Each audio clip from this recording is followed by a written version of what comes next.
어쩌면 이게 가장 기초적인 질문이 될 수도 있습니다. 왜냐하면 지금까지 새 후보님께서는 내가 한인회장이 되면 이렇게 하겠다, 이렇게 하겠다 하는 공약을 말씀해 주셨어요. 근데 제가 듣고 싶은 것은 왜 세 분께서는 한인회장에 출마를 하셨는지 먼저 말씀을 좀 해주시고요.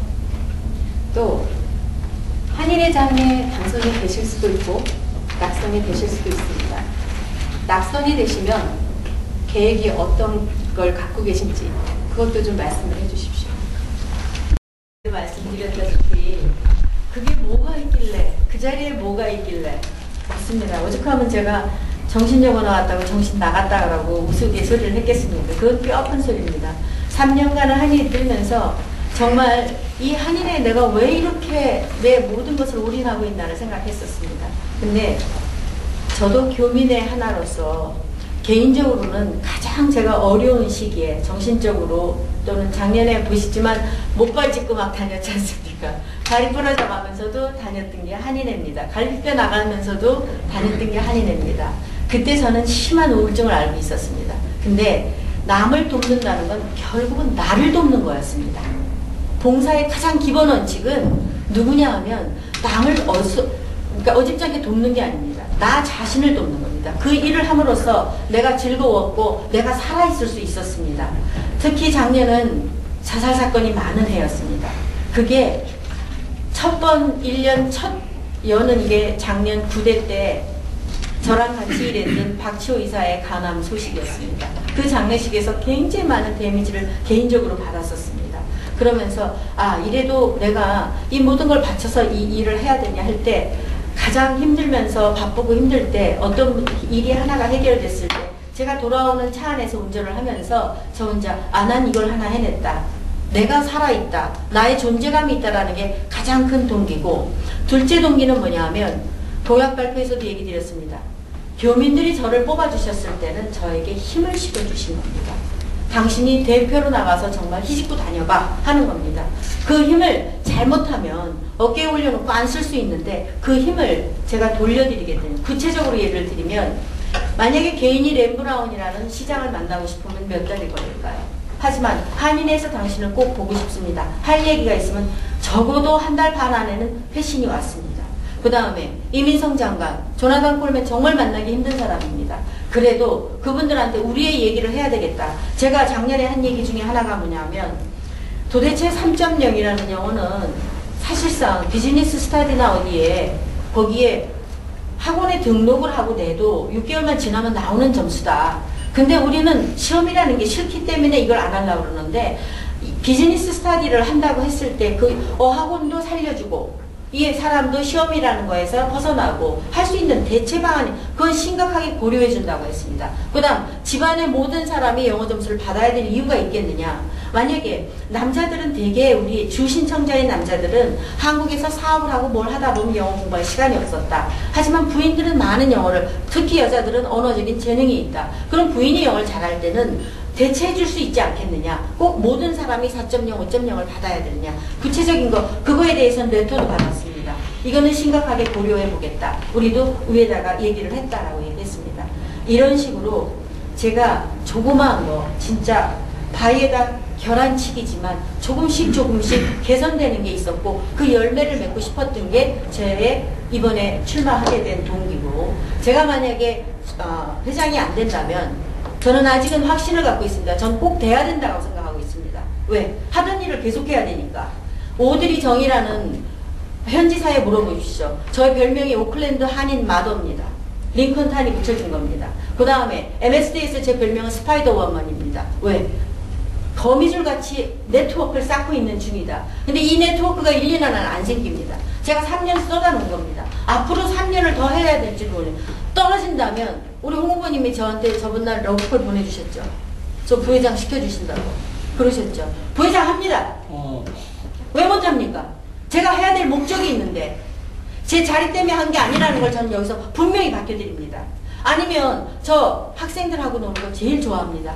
제가 한 직업이 그거밖에. 청소년 이사 시켜주세요. 부회장 선거가 끝나면 농공행상이 있을 거라고 그래요. 저는 참모진이 많지 않아서 농공행상 하다가 어려우시면 다른 유명한 분들 시켜드리고 저 청소년 이사 시켜주세요. 전 그럼 또 열심히 뛸 겁니다. 대단합니다.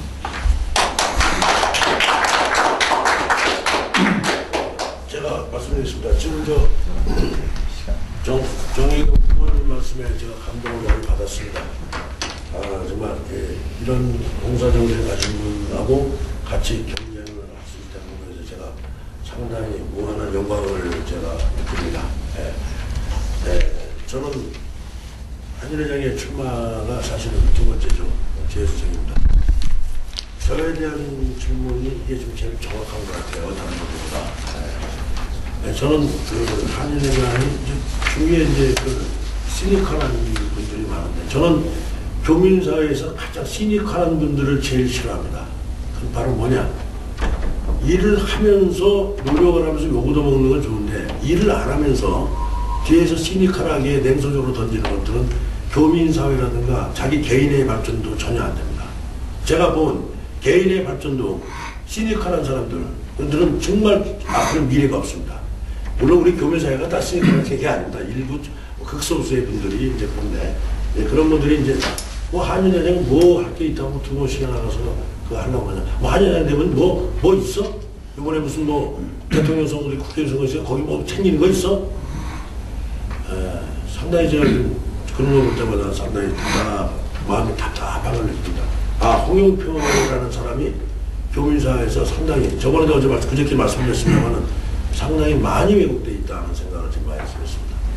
제가 3년 전에 존키 후원회 할 때 이제 그걸 먼저 말씀드리겠습니다. 제가 존키 후원회를 왜 했느냐? 국회의원 되려고 이민 1세는 절대 국회의원 될 수가 없습니다. 이민 2세를 만들려고 그러면 그렇습니다. 솔직히 말하면 우리 한인사회의 위상을 살리기 위해서 그때 제가 사업을 하고 있기 때문에 많은 분들한테 존키 후원회 좀 합시다 내가 그랬어요. 왜? 존키 국민당이 아니라도 합시다 내가 그랬습니다. 왜? 국민당은 되는 게 아니라 그때 존키가 다 누구나 다 될 거라고 들렸고 9년 만에 그 다음에 우리가 이민문호를 개방을 시켜야 되기 때문에 하는데 일본인이 중국인이 하다보니 파키스탄까지 다 하고 있더라고요. 근데 아무도 안 하는 거예요. 돈 있는 사람들이 안 하는 거예요. 그래서 제가 사명하면서 제가 시작을 했습니다. 제가 돈이 있어가지고 존키한테 20만 원 의미 하나도 없습니다. 우리 한인사회들이 100명 이상이 모여가지고 그분들을 국민당을 이렇게 해서 9년 만에 정권이 바뀌는 순간이니까 얼마나 그때 이민자가 줄어가지고 황당했습니까? 뭐 점수도 높고 그럼 그걸 갖다 프로테스팅하고 뭔가 그걸 해야 되는데 그것도 안 하고 있는 거예요. 다른 데 다 하고 있는데. 그래서 제가 사실 열받았습니다. 열받은 게 개인의 뭐 때문에 열받은 거 아니에요. 그래서 시작한 데서 상당히 성공리에 끝났습니다. 성공리에 끝났고 그때 이민에 대한 것을 아주 그냥 정확히 갖다 놓고 옆에 그때 또 마침 또 이민성 장관이 그때 이민성 장관이 아니었죠. 조나선 콜맨하고 같이 두 사람 똑같이 후원금을 똑같이 줬습니다. 근데 공교롭게도 나중에 보니까 그분이 이민성 장관 됐더라고요. 그래서 두 분은 아직도 인간관계를 맺고 있습니다. 근데 문제는 제가 인간관계를 맺는 것은 아마 우리 박 대변인을 통해서 제가 몇 번 조나선 콜맨 같이 만났죠. 제가 그때마다 무슨 말씀 드렸습니까? 제 얘기 하나도 안 했습니다. 계속 이민 점수 낮춰라. 계속 제가 제야에 있지만 계속 제가 결정시킨 사람입니다. 마찬가지로 한인회장이 왜 됐냐? 한인회장이 지금 제가 교민에게 드리는 길에 거의 나와 있습니다만 20년 동안에 변한 게 하나도 거의 물론 조금씩 변했습니다만 큰 틀이 변하지 않았습니다. 지금 한인회 이름만 거창하지 교민사회 2만 명에 걸맞는 한인회가 되고 있지 않습니다. 지금. 이건 문제 심각한 문제입니다. 제가 봤을 때. 왜? 한인회가 2만 명 이상이 되면 상당히 물론 다른 데보다 작습니다. 그래도 교민사회 수준이 높기 때문에 그분들이 다 외면하고 있어요. 30불?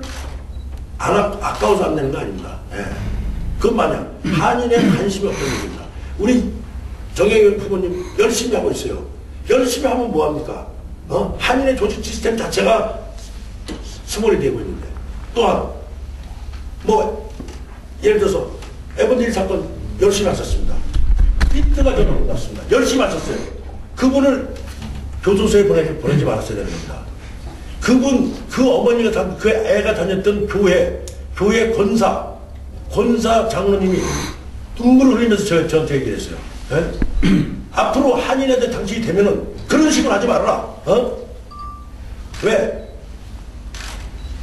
그 친구가 그만 그 수모를 당하고 1년만 더 이걸 찔렀다는 건 정말 잘못된 거죠. 근데 사람이 살인을 해도요 범인 동기에 따라서 무죄가 될 수가 있습니다. 예. 이거는 이런 철학이 잘못 오도된 겁니다. 정혜경 후보의 잘못이 있다는 얘기는 아닙니다. 제가. 예. 문제는 뭐냐면 그 철학이 우리 교민사회가 어떤 분이 있을 때 어떤 편에서는 경사관 대사관하고 협조하는 건 좋습니다. 그렇지만 교민의 어떤 억울한 것이 있을 때는 교민의 편에서 최소한도 서명을 받고 성명서를 발표하고 각 기관에 그거 했어야 된다고 저는 보는 사람 중에 하나입니다. 네? 이거는 무조건 잘못된 겁니다. 그런 철학을 다시 고치기 위해서 제가 한연을 했고 한인회장의 대변역을 위해서 제가 이쪽을 바꾸게 했습니다. 그 다음에 낙선이 되면 이건 간단하게 주시죠. 네. 낙선이 되면 제가 2번을 출마해서 낙선이 됐기 때문에 저는 모든 걸 접고 교민사회에서 사라지겠습니다. 네, 제가 분명히 말씀드리겠습니다. 네. 왜냐하면 한 번이 아니라 2번이기 때문에 2번에 하게 되면 제가 여러분 앞에 말씀드리는데 교민이 2번을 한 사람은 전혀 전혀 문제 없습니다. 네. 모든 데서 제가 편하게서 하고 제 여생을 조용하게 지내겠습니다. 네. 저 아문대의 사건에 대해서 저한테 딱 2분만 나중에라도 시간 한 번만 주십시오. 예. 지금이 아니라 나중에라도. 저는 그 아문대 사건에 대해서는 그 가족이 그 부모가 지금 어느 정도 간단히 말씀을 드리겠습니다. 지난주 후보 공약 발표 시에도 말씀을 드렸지만 뭐 저는 상당히 그 농촌에서 태어나가지고 어렵게 공부를 했고 또 오늘날까지 이렇게 온 것만 해도 저는 참 너무 늘 감사를 드립니다. 그래서 제가 어려운 가운데 공부를 하면서 언젠가는 내가 그래도 어떤 분들한테 저한테 제가 신세를 진 분들한테 좀 어떤 보답을 해드려야 되겠다 이런 생각을 저는 아주 마음속으로 생각을 했었고 나중에 뉴질랜드를 이민을 와가지고 그때 이제 여러 가지 이제 많은 이야기들을 이렇게 뜻이 통하는 분들하고 얘기를 하다가 그래도 우리가 뭐 커다랗게 가진 건 없지만 이 사회를 위해서 그래도 우리가 할 수 있는 작은 거라도 좀 하자. 그래서 너무 좀 뭐 제 입으로 이렇게 말씀드리기는 쑥스러운 면이 있지만 그 봉사를 시작을 하게 됐어요. 1997년도에. 근데 이제 저는 한 가지 개인적인 특징은 뭘 한 번 하면은 끝까지 합니다. 중간에 이렇게 변동되는 경우가 없습니다. 이게 하나의 뭐 장점도 되겠지만 또 단점도 되겠고요. 근데 그렇게 하다 보니까 이제 뭐 14년, 15년이 흘러갔습니다. 근데 이제 처음에는 정말 이렇게 작게 시작을 했는데 이제 그게 커지면서 사실 이 사회에 많은 분들을 너무 많이 감사하게 만나게 됐습니다. 총리부터 해서 또 장관들 또 이렇게 뭐 국회의원 분들 이런 분들을 자꾸 만나면서 이제 제가 이 한 가지 이제 깨닫게 된 거는 우리 한인들이 이 사회에서 궁극적으로 살기 위해서는 반드시 이 현지 사회를 들어가야 된다. 우리끼리는 너무 시장도 작고 이 생존이 안 된다. 그래서 제가 이제 그런 거를 몇 년 전부터 생각을 하게 됐습니다. 어떤 형태로든지 간에 우리는 현지 사회를 들어가야 된다. 이제 그런 그 어떤 뭐 확신을 가지고 이제 쭉 뭐 코리안 가든 일도 이렇게 이제 해왔는데 이제 이렇게 하다 보니까 이제 아까도 말씀드렸지만 자꾸 주위에 좋으신 분들이 많이 이렇게 이제 뜻을 같이 하면서 오시더라고요. 그러면서 그분들이 당신이 그런 뜻을 가지고 있으면은 한번 한인사회 발전을 위해서 한번 그 한인회장에 도전을 해봐라. 그것도 뭐 좋은 방법이 아니겠느냐. 뭐 이런 말씀들을 이제 제가 들으면서 상당히 고민을 많이 하게 됐습니다. 솔직히 말씀드리면 지난 2년 동안 구체적으로 말씀드리면 지난 10대 한인회 때도 출마하라고 하는 그런 얘기를 들었습니다. 그래서 그때는 전혀 생각도 안 했었고 뭐 저하고는 상관도 없는 얘기로 저는 생각을 했었고 그거를 이렇게 이제 제가 사양을 드렸었는데 근데 그 후에도 뭐 지속적으로 그런 말씀들을 들으면서 이제 저도 모르게 나름대로 꿈을 꿨다고 하는 게 솔직한 표현입니다. 그렇게 해가지고 사실 이제 3월 27일 날 제가 후보 등록을 했는데 바로 일주일 전까지도 저는 확신을 못했습니다. 그래서 나름대로 정말로 그 기도도 열심히 했고 정말 고민도 많이 했는데 최종적으로 제가 이제 한인회장에 출마를 하기로 했던 것이고, 제가 만일에 이렇게 한인회장이 당선이 된다면은 제가 살아왔던 것처럼 뭐 그냥 소시민으로 뭐 커다랗게 이렇게 현란하게 저는 뭐 그렇게 할 그런 재주도 없다고 생각을 합니다. 단지 제가 살아왔던 인생처럼 그냥 정직하게 성실하게 저한테 주어진 길을 정말 걸어가는 거, 뭐 그게 제가 앞으로 해야 될 일이 아닌가, 이제 그런 생각으로 출마를 결정을 했습니다. 그리고 만일에 회장이 이제 안 된다면 뭘 할 거냐? 저는 그냥 다시 그 봉사에 저는 뭐 그런 일을 기쁘게 합니다. 그래서 소심인으로 돌아가서 그냥 말없이 백의종군, 뭐 저는 이제 코리안 가든 회장직도 물러났기 때문에 아마 저는 안 돌아갈지도 모릅니다. 코리안 가든 회장직으로. 그러면 뭐 아무런 뭐 어떤 그 직책이 있든 없든 그걸 떠나서 저는 그냥 봉사하는 그 마음을 가지고 그냥 소시민으로 열심히 살아가고자 하는 게 현재로서는 제가 가지고 있는 생각입니다. 그